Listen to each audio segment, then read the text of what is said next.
제게는 남동생 한 명이 있습니다. 우리 가정에는 이형제인데 제가 맞이고, 그리고 제 밑에 제 남동생 하나 있습니다. 어릴 때 동생이랑 잘 지내다가 이렇게 여러분 말다툼도 나고 이렇게 싸울 때가 있었는데, 그럴 때 부모님은 꼭 동생 편을 드셨습니다. 아무래도 부모님은 동생이 어리니까 동생 편을 드셨던 것 같습니다. 그런데 창세기를 읽다 보니까 하나님께서 에서를 축복하지 않고 야곱을 축복했다는 말씀을 받으니까 약간 기분이 또 나빠졌습니다. 그래서 저는 하나님은 동생 편인가 그런 생각을 하며 살아왔습니다. 그런데 어느 날 찬송을 부르는데 하나님의 은혜로라는 찬송을 부르는데 이 후렴편에 아주 큰 은혜를 받았습니다. 내가 믿고 의지함은 내 모든 형편 아시는 주님. 여러분, 동생 편이 아니고 형편 아시는 주님. 그래서 제가 그때 은혜를 많이 받았습니다. 그래서 저는 이 하나님의 은혜를 참 좋아하는 찬송, 지금도 즐겨 부르는 찬송입니다. 여러분, 그때는 잘못 이해해서 좋아하긴 했지만 여러분, 하나님께서 우리 모두의 형편을 잘 알고 계심을 여러분 믿으시기 바랍니다. 우리 옆에 계신 분들에게 한번 이렇게 인사하면 좋겠습니다. 하나님께서 당신의 형편을 잘 알고 계십니다. 한 번 더 인사합시다. 하나님께서 당신의 형편을 능히 도우십니다. 시작. 능히 도우십니다. 아멘. 하나님께서 여러분을 도와주실 줄 믿습니다. 여러분, 기독교 신앙은 단순한 희망이나 염원에 머물지 않습니다. 기독교 신앙은 약속에 근거합니다. 앞으로 되어질 일, 바로 하나님께서 약속하신 그것을 우리는 믿고 나아가는 것입니다. 이것은 단순한 희망이 아니라 앞으로 실제로 되어질 것을 말씀하고 있습니다. 초대교회 순교자였던 유스티니우스, 저스틴 마터라고 알려진 유스티누스는 말하기를 철학자들은 주로 표현에 의지한다. 그러나 선지자들, 바로 하나님의 사람들을 말합니다.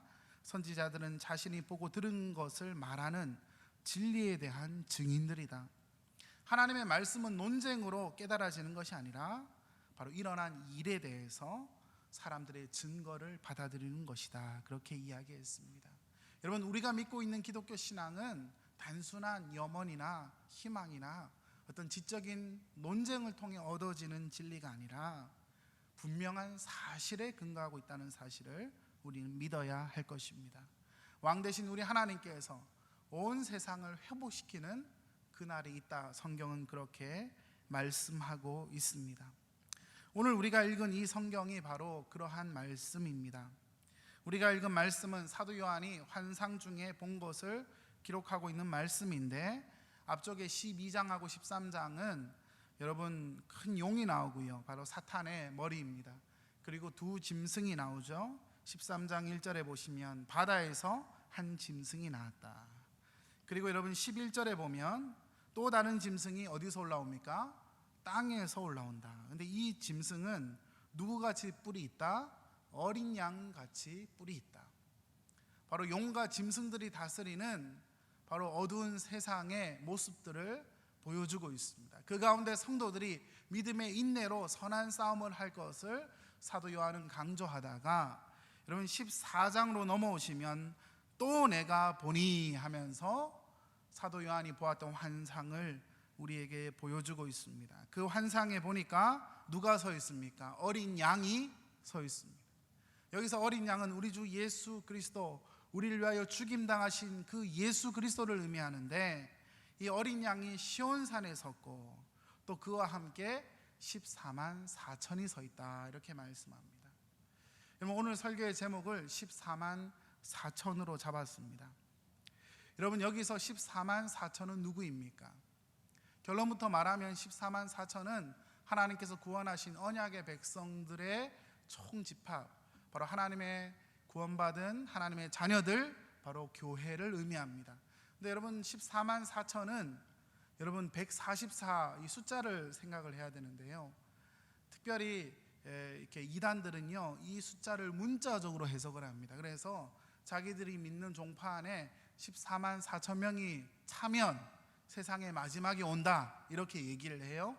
근데 여러분, 인류의 역사 속에 기독교를 믿은 사람들이 얼마나 많습니까? 그러니까 문자적으로 해석하는 것은 옳지 않습니다. 왜냐하면 여러분 요한계시록 이 자체는 여러분 로마 시대 당시에 기독교인들이 박해받고 있던 시기에 하나님께서 사도 요한에게 환상의 말씀을 주신 거고, 바로 박해받고 있는 성도들에게 이 말씀을 전할 때 많은 내용들이 암호로 되어 있다는 겁니다. 이 역사적인 배경을 알고 이 계시록을 읽어야 되는데, 이 전후 맥락, 역사적인 맥락을 무시하고 성경을 문자적으로 해석하면 결국 이단이 되는 거죠. 그러니까 14만 4천은 단순한 문자적 해석으로 보면 안 되고, 이것은 상징적인 숫자를 의미하는데, 여러분 144는 여러분 잘 아시듯이 뭐 곱하기 뭐죠? 12 곱하기 10입니다. 그죠? 옛날 수학 시간에 12의 제곱이 144입니다. 여러분 성경에서 10이라는 숫자는 의미 있는 숫자입니다. 구약 성경의 12는 하나님께서 선택하신 12지파를 의미합니다. 이스라엘 지파. 그리고 신약 성경에서도 12는 예수님께서 선택하신 12제자, 바로 하나님께서 선택하신 언약의 백성들을 12, 12 이렇게 나타내고 있고, 고대 사회에서 1000이라는 숫자는 무엇을 의미하냐 하면 많다는 뜻입니다. 그러니까 여러분 구약의 12지파, 신약의 예수님의 12제자 같은 하나님의 선택된 백성들이 많다, 이게 바로 14만 4천의 뜻입니다. 여러분 이해가 되시죠? 그러니까 14만 4천을 문자적으로 해석을 하면 여러분 아마 14만 4천 이미 넘었습니다. 저와 여러분 중에 문자로 따지면 구원받을 사람 아무도 없습니다. 그러나 이것은 구원받을 하나님의 백성을 상징적으로 표현하고 있는 숫자입니다. 여러분 하나님의 언약의 백성들이 어린 양 대신 예수 그리스도와 더불어 노래를 하고 있는 장면이 바로 오늘 우리가 읽은 성경 말씀입니다. 그런데 어디에 서 있습니까? 시온산에 서 있습니다. 시온산. 여러분 시온산은 바로 예루살렘 성전이 있는 그 예루살렘을 의미합니다. 특별히 구약 성경에서 시온과 산, 여러분 시온과 산이란 단어가 결합될 때 대부분 의미하는 것은 하나님께서 시온산에 남은 자를 두겠다, 예루살렘에 남은 자를 두겠다, 이런 말씀이 주로 나옵니다.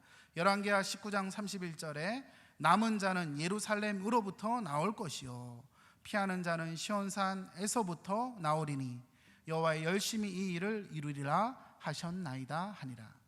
그러니까 여러분 하나님의 구원 역사 속에 남은 자라는 독특한, 그죠?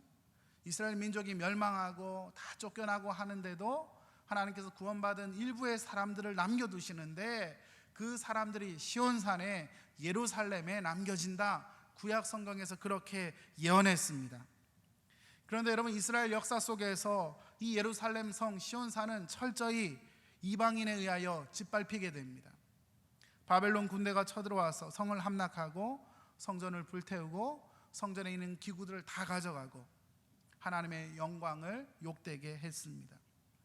결국 이스라엘 민족이 하나님 앞에 불순종하니까 하나님은 이방인 군대를 통하여 그 예루살렘 성전을 회파하셨던 것입니다.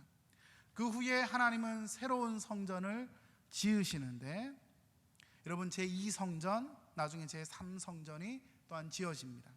그런데 여러분 계속 선지자들이 강조하고 있는 시온산에 세워지는 하나님의 성전은 바로 최종적으로 우리 주님께서 왕으로 오실 때에 세워지는 그 하나님의 임재가 있는 그곳이 바로 시온산이라고 성경이 말씀하고 있습니다. 여러분 하나님께서 온 역사를 정리하실 때가 분명 옵니다. 여러분 역사는 시작이 있고 끝이 있죠. 우리 기독교 역사가는 시작과 끝이 있는 역사를 말하고 있습니다. 주님이 이 땅에 오실 때 온 세상의 권력자들을 심판하시고 모든 사람들을 심판하시고 하나님의 하나님 되심을 드러내는데, 어디에서 드러내신다? 시온산에서. 새로운 하나님의 완전한 통치가 이루어지는 그 예루살렘 성에서 하나님께서 영원한 승리의 노래를 우리로 하여금 하게 하신다, 그렇게 말씀하고 있습니다.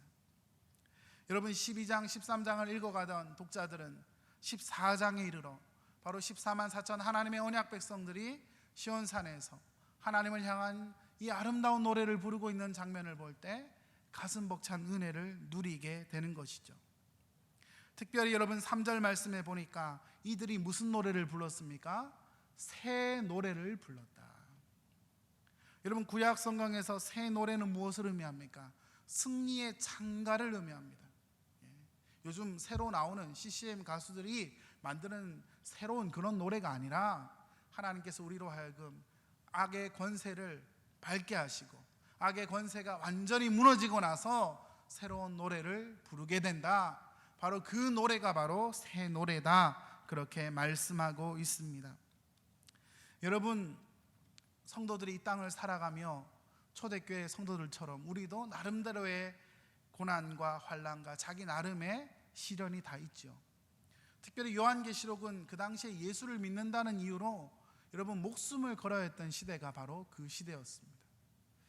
여러분 그 당시에 신약 성경의 배경을 살펴보면 여러분 로마인들은 그리스도인들을 향하여 무신론자다 이렇게 얘기했습니다. 여러분 오늘날 무신론자는 하나님을 믿지 않는 사람이 무신론자인데 로마 시대에는 로마 사람들이 기독교인들을 향하여 뭐라 했다고요? 무신론자다. 왜냐하면 그 당시의 신상은 바로 로마 황제였기 때문에 로마 황제의 신상 앞에서 충성을 맹세하고 예배하고 그것이 그 당시에 로마인들이 섬기던 종교 의식이었습니다. 그런데 기독교인들은 그러한 의식을 거부했습니다. 그래서 저 사람들은 무신론자다. 로마인들은 그렇게 많이 생각을 했고 초대교회 많은 믿음의 선배들은 예수를 믿는다는 것 때문에 박해받고 순교당해야 했던 그 삶들을 그들은 경험하고 있었는데 하나님께서는 바로 이 요한계시록 말씀을 통해서 너희가 이 땅 가운데 고난당하고 있고 목숨을 걸고 살아야 하지만 결국 최종적인 영광스러운 앞으로의 승리가 있을 것이고 그 영광스러운 승리의 날이 이를 때에 너희가 어린 양 되신 예수 그리스도와 함께 찬양하는 그 날이 있게 될 것이다. 바로 요한계시록은 그 말씀을 우리에게 보여주고 있는 것입니다. 여러분 믿음의 선한 싸움을 감당하며 우리도 살아가고 있습니다. 그런데 최후 승리를 얻기까지 우리는 어린 양 되신 예수의 십자가를 붙들고 나아가야 합니다. 그런데 여러분 이 놀라운 약속이 있는데 어떻게 하면 우리도 14만 4천처럼 승리의 찬가를 부를 수 있는 것입니까? 여러분 이들은 어떤 자들입니까? 크게 세 가지로 우리에게 말씀하고 있습니다. 첫째는 여러분 4절 말씀에 이 사람들은 여자와 더불어 더럽히지 아니한 순결한 자다 이렇게 말씀합니다. 여러분 14만 4천은 여자와 더불어 더럽히지 아니하고 순결한 자다. 그래서 초대교회 당시에 이 말씀을 문자적으로 해석을 해서 실제로 여자와 있으면 더럽혀진다. 그래서 결혼을 금했던 초대교회 교부들이 있었습니다. 여러분 오리겐이라는 이 교부는 그래서 실제로 결혼을 하지 않고 성적인 욕구가 올라오면 거세를 했습니다. 무서운 사람들이죠. 초대교회에 그런 부류가 있었다고 합니다. 그러니까 여러분 이런 본문들을 문자적으로 해석을 했습니다. 그런데 여러분 성경은 분명 결혼을 금하지 않습니다. 성경은 결혼이 하나님께서 세우신 제도이고 그리스도와 교회의 관계가 바로 남편과 아내의 관계 모델이다 그렇게 말씀하는데 여기서 여자를 여러분 따르지 아니한 여자와 더럽혀지지 않은 이 여자는 누구를 의미하냐면 바로 그 당시에 세속의 가치관 로마의 정신을 따라가는 것을 말하고 있는 것입니다. 특별히 여러분 구약 성경에 보면 행음한다, 간음한다 이런 단어가 많이 나오는데 여러분 행음한다, 간음하다, 음란하다 이런 단어가 많이 나오잖아요. 그런데 이 단어들은 결국 하나님을 향한 충성, 하나님을 향한 신실한 예배가 없이 세상과 양다리 걸치는 것을 행음한다, 간음한다 그렇게 말합니다. 그러니까 여러분 그러한 맥락 속에서 여자와 더불어 더럽히지 아니한다, 순결한 자다 이 말은 하나님을 향한 충성된 하나님을 향한 헌신된 예배자의 삶을 살아가고 있는 자들을 의미하고 있는 것이죠. 여러분 호세아 5장 4절에 그들의 행위가 그들로 자기 하나님에게서 돌아가지 못하게 하나니 이는 음란한 마음이 그 속에 있어 여호와를 알지 못하는 까닭이라. 그래서 음란이란 단어는 마음이 나누어지는 것입니다. 그죠? 마음이 한 사람을 향하여 있는 것이 아니고 한 사람을 향하여 충성된 것이 아니라 양다리를 걸치는 것이 바로 음란이죠. 그래서 음란한 마음이 있기에 하나님을 알지 못한다. 호세아 선지자 그렇게 말하는데, 여자와 더불어 더럽혀지지 아니한다는 말은 마음이 나누어지지 않고 하나님을 향하여 일편단심의 마음, 하나님을 향하여 신실한 마음, 하나님을 향하여 충성된 그 마음이 변함없는 자들이다. 바로 그러한 사람들이 14만 4천이다. 그렇게 말씀하고 있는 것입니다. 여러분, 믿음으로 승리하고 본이 된 많은 분들의 이야기를 들어보면 가장 어려운 게 뭔가? 여러분, 위대한 성공을 이루고 업적을 이루는 게 어려운 게 아니고 마음을 지키는 게 어렵다, 이런 말을 하는 것을 자주 들을 수 있습니다. 여러분, 그리스도인에게 어려운 게 뭡니까? 마음을 지키는 겁니다. 잠언 4장 23절에 모든 지킬 만한 것 중에 더욱 내 마음을 지키라. 생각의 근원이 이에서 남이니라. 여러분, 하나님을 향한 이 마음이 여러분 순전한 마음 될 수 있기를 주의 이름으로 축원합니다. 하나님을 향한 마음이 충성된 일편단심의 마음 될 수 있기를 주의 이름으로 축원합니다. 여러분, 예수 믿고 천국이 약속되어 있다고 우리가 그냥 막 살아도 된다, 성경은 그렇게 말하지 않습니다. 하나님을 향하여 끝까지 순결한 마음, 하나님을 향하여 끝까지 충성된 마음을 가진 사람들이 바로 14만 4천이다. 그래서 여러분, 사도 요한은 이 세상이나 세상에 있는 것들을 사랑하지 말라 했습니다. 세상에 있는 것이, 세상에 있는 모든 것이 육신의 정욕과 안목의 정욕과 이생의 자랑이다. 아버지께로부터 온 것이 아니고 세상으로부터 온 것이다. 세상의 가치관으로 자신을 더럽히지 말고 순결한 신앙을 지키는 믿음의 사람이 되라. 여러분, 사도 요한이 그렇게 말씀하고 있습니다. 여러분, 14만 4천이 갔던 이 순결한 예수 그리스도를 향한 충성된 그 마음, 그 마음으로 살아갈 수 있는 우리 모두가 될 수 있기를 주의 이름으로 축원합니다. 두 번째로 14만 4천은 어떤 사람들입니까? 여러분, 4절 말씀, 어린 양이 어디로 가든지 어디로 인도하든지 따라가는 자다. 여러분, 어린 양은 여기서 누구라고 했죠? 예수 그리스도를 의미함. 예수 그리스도께서 어디로 인도하든지 따라가는 사람이 바로 14만 4천입니다. 여러분, 주님께서 우리를 인도하십니다. 그런데 주님께서 우리로 하여금 따라오라 말씀하시죠. 누가복음 9장 23절, 아무든지 나를 따라오려거든. 여기서 따라온다는 단어가 바로 오늘 우리가 읽은 여기에서 따라가는 자며 이 단어와 같은 자입니다. 아콜루데오. 여러분, 예수님의 사람들은 예수님을 따라가는 사람이죠. 그래서 예수님의 제자는 예수님을 따라가는 사람입니다. 주님께서 가신 그 길을 따라가는 사람이죠. 주님의 말씀을 배우고 주님의 삶을 우리도 살아가는 사람입니다. 여러분, 예수님의 제자는 배우는 사람입니다. 그래서 여러분, 예수님의 제자, 바로 제자라는 이 마테테스라는 단어는 만다노, 배운다라는 단어에서 온 것입니다. 여러분, 주님이 말씀하시면 내가 나아가리다. 주님 뜻이 아니면 내가 멈춰서리다. 우리는 주님이 말씀하신 그 말씀을 붙들고 나아가는 사람입니다. 두 번째로 주님의 제자는 예수님의 인도하심을 따르는 사람이죠. 여러분, 찬송가 중에 나의 갈 길 다가도록이라는 찬송이 있습니다. 우리 할머니들 신방을 하다 보면 무슨 찬송할까요? 여쭤보면 잘 모르겠다 하면 나의 갈 길 다가도록, 그리고 지금까지 지내온 거, 그거 부르면 웬만큼 다 은혜 받으십니다. 여러분, 우리가 가장 좋아하는 찬송 아닙니까? 그런데 후렴구에 보면 무슨 일을 만나든지 만사 형통하리라 라는 구절이 있습니다. 근데 사실 저는 이 구절이 상당히 부담입니다. 왜냐하면 여러분, 예수 믿으면 만사 형통합니까? 예. 왠지 만사 형통 못한다 그러면 믿음이 없는 것 같고, 예수 믿으면 만사 형통 된다고 한동안 가르쳤잖아요. 그런데 여러분, 엄밀하게 말하면요, 예수 믿어서 만사 형통이 아니고 하나님이 합력하여 선을 이루시는 거죠. 여러분, 믿으십니까? 그래서 제가 이 구절, 크로스비, 유명한 그 크로스비 할머니가 쓴 찬송 가사인데, 제가 아침에 찬송 가사를 영어로 찾아보니까 Jesus does all things, 그 다음에 well, all things well, 모든 것을 선하게 하신다.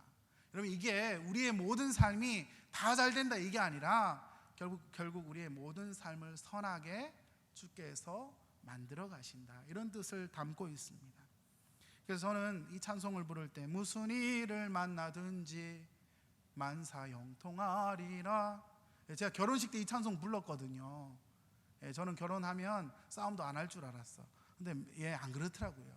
여러분, 무슨 일을 만나든지 주님 인도하시네. 그래서 저는 개인적으로 무슨 일을 만나든지 주님 인도하시네, 그렇게 가사를 바꾸는 게 오히려 원작자의 의도에 더 맞지 않느냐, 그리고 성경의 의도에 더 맞지 않느냐, 그렇게 생각이 됩니다. 여러분, 우리의 인생이 만사형통하지 않을 수 있습니다. 예수 믿는 가정에도 아픔이 있을 수 있고요, 예수 믿는 믿음의 자녀들에게 어려운 일이 있을 수 있습니다. 일찍 자녀를 하나님 앞에 올려보낸 많은 성도들, 어찌 그들이 만사형통이라고, 예수 믿는 게 만사형통이라고 이야기할 수 있겠습니까? 하나님께서 우리를 푸른 초장으로 인도하시기 위하여 때로 거친 들판으로 우리를 데려가실 때도 있죠. 사망의 음침한 골짜기로 우리를 인도하실 때도 있습니다. 하나님, 이렇게 껌껌한 땅으로 왜 우리를 인도하십니까? 우리가 그렇게 하나님 앞에 질문할 수 있지만 결국 하나님의 궁극적인 목적은 합력하여 뭐를 이루신다? 선을 이루신다. 그래서 여러분, 14만 4천은 바로 어린 양이 어디로 인도하든지 바로 하나님의 인도함을 받아 따라가는 자들이다. 여기서 따라간다는 단어는 현재 시제로 쓰여져 있습니다. 주님께서 인도하신 그 길을 계속해서 따라가는 사람이죠. 여러분, 예수 믿는 우리는 내가 원하는 위대한 삶을 사는 것이 아니라 주께서 원하시는 그 위대한 삶을 사는 것임을 여러분 믿으시기 바랍니다. 주님께서 인도하시는 그 길, 주님께서 인도하시는 그 삶, 그 삶을 우리가 살아가면 위대한 신앙인이 되는 것입니다. 그 길 가운데 죽음이 우리를 기다리고 있다 할지라도, 그 사망의 칼이 우리 앞에 있다 할지라도, 여러분, 그것이 전부가 아니라 그 너머에 하나님 주신 푸른 초장이 있다는 것을 믿음으로 바라보는 삶, 그 삶이 바로 14만 4천이 갔던 삶임을 우리는 기억해야 할 것입니다. 마지막으로 이 사람들은 어떤 사람입니까? 여러분, 4절 하반절에 속량함을 받아 처음 익은 열매로 하나님과 어린 양에게 속한 자들이니 그 입에는 거짓말이 없고 흠이 없는 자들이다. 여러분, 이들은 처음 익은 열매로 하나님께 드려진 자들이다 말씀합니다. 여러분, 구약 성경에서 처음 익은 열매는 누구 것입니까? 하나님 겁니다. 그렇죠? 여러분, 요한계시록의 많은 구절들이요, 이 구약 성경하고 되게 많이 연결되어 있습니다. 그래서 구약 성경의 맥락을 알아야 요한계시록이 보입니다. 한동안은 요한계시록을 이렇게 헬라의 배경을 많이 알아야 보인다고 생각했거든요. 근데 최근에 많은 신학자들의 연구에 근거하면 여러분, 요한계시록 이 단어 하나하나가요 다 구약의 선지서들, 그리고 구약의 본문들이랑 연결되어 있습니다. 처음 익은 열매는 하나님 겁니다. 그죠? 첫 새끼도 하나님 겁니다. 그래서 여러분, 이 14만 4천은 하나님으로부터 속량받아 구원받아 하나님께 속해 있는 자다. 하나님께 속해 있는 자로서 하나님의 소유이기 때문에 하나님의 소유에 맞는 그 삶을 보여주는 사람이다. 그래서 5절 말씀에 그 입에는 거짓이 없다, 흠이 없는 자들이다. 바로 정결한 자다. 그것은 바로 하나님께 속한 하나님의 정체성을 드러내는 사람이다. 그렇게 말씀하고 있습니다. 여러분, 예수님을 믿고 하나님의 자녀가 된 후에 하나님의 나라가 약속되어 있죠. 그죠? 그런데 중요한 거는요, 그렇다고 해서 막 살아도 되느냐, 막 범죄도 되느냐. 어떤 사람들은 그렇게 얘기합니다. 어차피 하나님이 다 용서하시는데 막 살아도 되지 않냐. 근데 여러분, 그건 성경을 절반만 아는 것입니다. 하나님의 은혜로 진짜 구원받은 하나님의 자녀에게는 어떤 열망이 주어집니까? 하나님을 닮아가고 싶고 거룩함을 이루고 싶은 열망을 하나님이 우리에게 주십니다. 여러분, 예수 믿는 사람이 범죄했는데도 마음이 무겁지 않고 하나님 앞에 회개하고자 하는 마음이 없다면요, 진짜 구원받았는지 의심해야 합니다. 하나님께 속한 자라면 하나님의 그 거룩함을 이루고자 하는 그 열망이 생겨요. 여러분, 방향성 아닙니까? 하나님의 온전하심처럼 하나님의 아름다움을 본받기를 원하고 하나님의 온전하심으로 채워지기를 원하고 하나님의 온전하심을 닮아가고 싶은 그 마음을 하나님께서 우리에게 주신다는 것입니다. 여러분, 초대교회 당시 로마의 핍박으로 신앙 때문에 목숨을 버려야 했던 시대 속에 순결한 그 신앙 지켜왔던 14만 4천, 바로 그 믿음의 길을 갔던 이 14만 4천은 그들이 갔던 이 길을 가라고 사도 요한은 우리를 권면하고 있습니다. 이런 말씀을 마무리하면서 제가 이분들을 좀 소개하기를 원하는데, 우리 그림을 잠시 봤으면 좋겠는데요.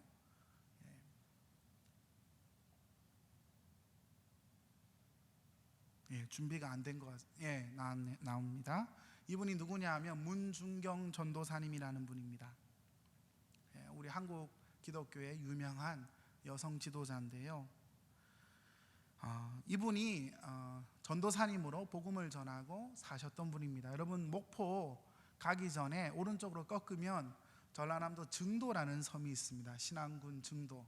그 섬에서 복음을 증거했고 전라남도 수많은 지역을 돌아다니며 말씀을 증거했던 전도사님이신데, 이 전도사님이 정말 복음을 위하여 한평생 사신 분입니다. 다음 그림에 보시면 이것은 문 전도사님 삶을 영화로 만든 그 한 장면인데요. 전도사님이 섬마을의 많은 청년들과 아이들과 수많은 사람들에게 복음을 증거하셨습니다.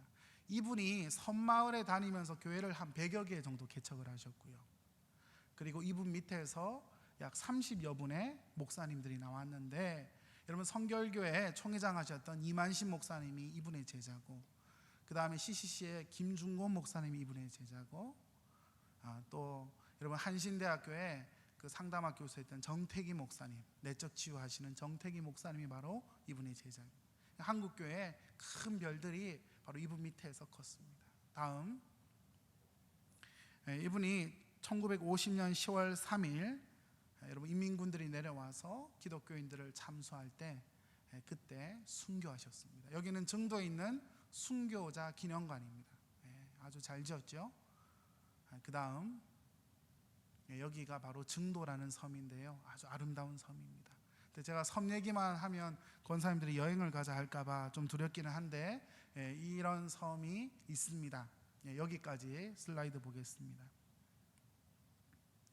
근데 이 문중경 전도사님이라는 분이 처음에 예수님을 믿은 분이 아니었습니다. 이분이 어릴 적부터 공부에 대한 열정이 있어서 서당에 가서 한자를 배우려고 하는데, 바로 여자이니까 훈장님이 쫓아내죠. 그래서 한자를 배우지 못하고 그냥 나이가 차서 시집을 갔는데, 얼마 전에 뮤지컬도 했어요. 뮤지컬도 했는데 약간 원래 내용하고 좀 다른 면도 있습니다. 이분이 시집을 가서 보니까 여러분, 옛날에는 얼굴을 알고 뭐 연애해서 시집 간 거 아니잖아요. 그냥 그날 결혼하는 그날 처음 보고 결혼하는 거잖아요. 그런데 알고 보니까 이 남자가 내연의 처가 원래 있었습니다. 원래 본부인이 있었고 이 전도사님이 부인으로 들어갔는데, 또 아이가 마침 생기지 않아서 결국 살다가 한 20여 년 살다가, 여러분 옛날에 아이를 낳지 못하면 소박만다 그러잖아요. 그래서 그 집에서 결국 쫓겨나게 됩니다.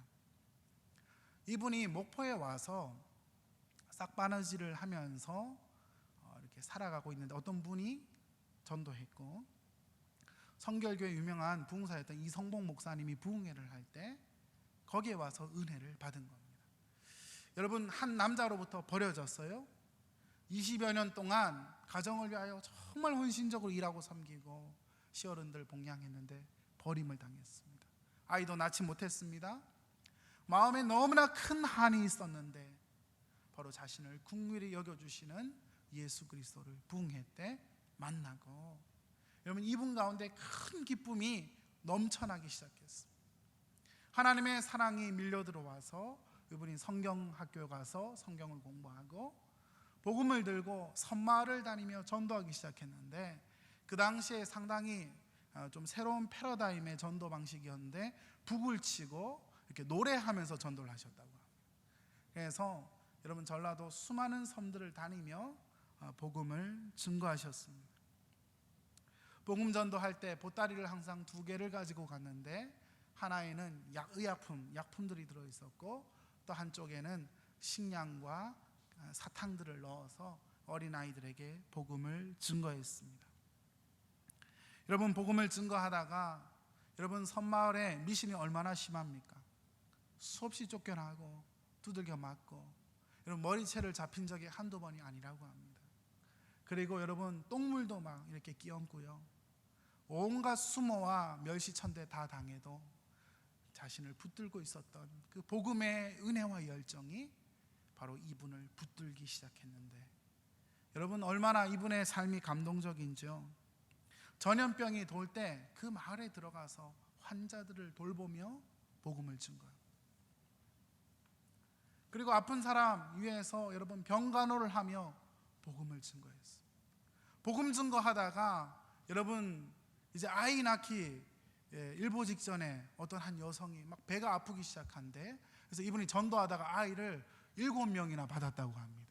옛날에는 여러분 그냥 집에서 아이 받았잖아요. 이분이 7명의 아이를 받았고, 그리고 수많은 제자들을 집에 데려와서 먹이고 키우고 입히면서 수많은 목사님들을 하나님의 사람들로 키웠는데, 여러분 그분의 제자들이 이런 말을 했다고 합니다. 그분은 하늘이 내린 분 같았다. 제가 전라남도 증도에 가본 적이 있습니다. 바로 이 순교자 문중경 전도사님이 마지막 증도 해변에서 예수 믿는다는 이유로 인민군으로부터 총살당하여 순교하시는 그 지역에 제가 가보았고, 그리고 그곳에 바로 순교자 기념비를 이렇게 세워놓았습니다. 여러분 문중경 전도사님, 그녀는 과부로서 세상으로 갈 수도 있었습니다. 그러나 우리 주 예수 그리스도께서 가신 그 길을 그녀는 간 거예요. 바로 그분은 그 십자가의 길을 간 것입니다. 자신을 더럽히지 아니하고 순결한 그 십자가의 길을 갔습니다. 어린 양 되신 예수 그리스도께서 인도하신 그 길을 갔습니다. 거짓이 없는 하나님께 속한 아름다운 삶을 바로 전도사님 우리에게 보여주신 것입니다. 여러분 한 번뿐인 인생 우리는 살아갑니다. 그런데 여러분 그저 그냥 그렇게 세월을 호송하며 살기에는 여러분 인생이 너무나 아깝다는 것이죠. 여러분 한 번뿐인 인생 살아가는데, 저는 오늘 문중경 전도사님 또한 수많은 우리 믿음의 순교자들이 갔던 이 진정한 신앙의 길을 우리 모두 갈 수 있기를 주의 이름으로 축원합니다. 저는 어릴 때 순교자에 대해서 참 많은 관심을 갖고 있었습니다. 그런데 제 마음속에 그런 마음이 있었어요. 하나님, 저도 가능하면 순교하게 해주십시오. 근데 별로 안 아프게 딱 죽을 수 있도록, 이런 기도를 한 적이 있었습니다. 그런데요 여러분, 순교도요 하나님 앞에 자기를 계속 부인한 사람이야 하는 거지, 그죠? 하나님 앞에 평소에 헌신된 그리스도의 신부가 아닌데 죽음의 현장에서 죽겠소 이렇게 할 수 없는 거잖아요. 여러분 평소에 훈련된 군인이 결정적인 순간에 결정적인 행동을 하는 것처럼, 여러분 파일럿으로 훈련된 수많은 파일럿들이 수백 시간의 훈련을 통해서 그 훈련 과정 속에 나온 그 노하우와 기술을 가지고 결정적 순간에 전투를 하는 것처럼, 여러분 날마다 나를 부인하고 자기를 부인하고 자기 십자가를 지고 따라가는 하나님의 사람들, 예수의 제자들이 결정적인 순간에 자신 목숨마저 내어놓을 수 있는 것이 바로 순교인 것이죠. 저는 오늘 이 말씀을 나누면서 여러분 우리가 주님 가신 그 길을 우리 모두 갈 수 있기를 주의 이름으로 축원합니다.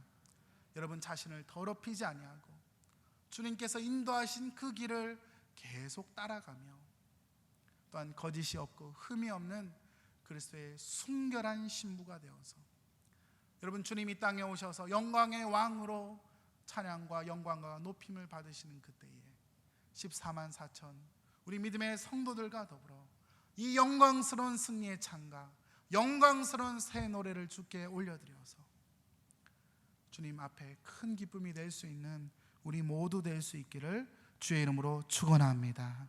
믿음의 선한 싸움 끝까지 감당할 수 있기를 주의 이름으로 축원합니다. 기도하겠습니다. 하나님 감사합니다. 14만 4천 믿음의 언약 백성들이 가는 그 길을 우리에게 말씀하심을 감사합니다. 세상과 더불어 타협하여 자신을 더럽히지 아니하고 순결한 자로서 어린 양 되신 주님께서 인도하시는 그 길을 따라가는 자로서 거짓 없는 흠이 없는 자로서 우리도 이 믿음을 지키며 순전한 이 믿음의 길 가게 하여 주옵소서. 때로 흔들리며 넘어지기 쉬운 우리의 연약함을 긍휼히 여겨 주셔서 날마다 어린 양 대신 십자가를 의지하는 자 되게 하여 주옵소서. 영광스러운 승리의 그날까지 험한 십자가 붙들고 나아갈 때에 하나님 문중경 전도사님 수많은 믿음의 선배들이 갔던 그 고난과 영광의 길 우리도 가게 하여 주옵소서. 지금은 우리 주 예수 그리스도의 은혜와 하나님의 사랑과 성령의 교통하심이 영광스러운 하늘의 창가를 부르는 그날까지 믿음의 선한 싸움 감당하되 끝까지 감당하기를 원하는 귀한 하나님의 자녀들 위해 지금부터 영원토록 함께 있을지어다. 아멘.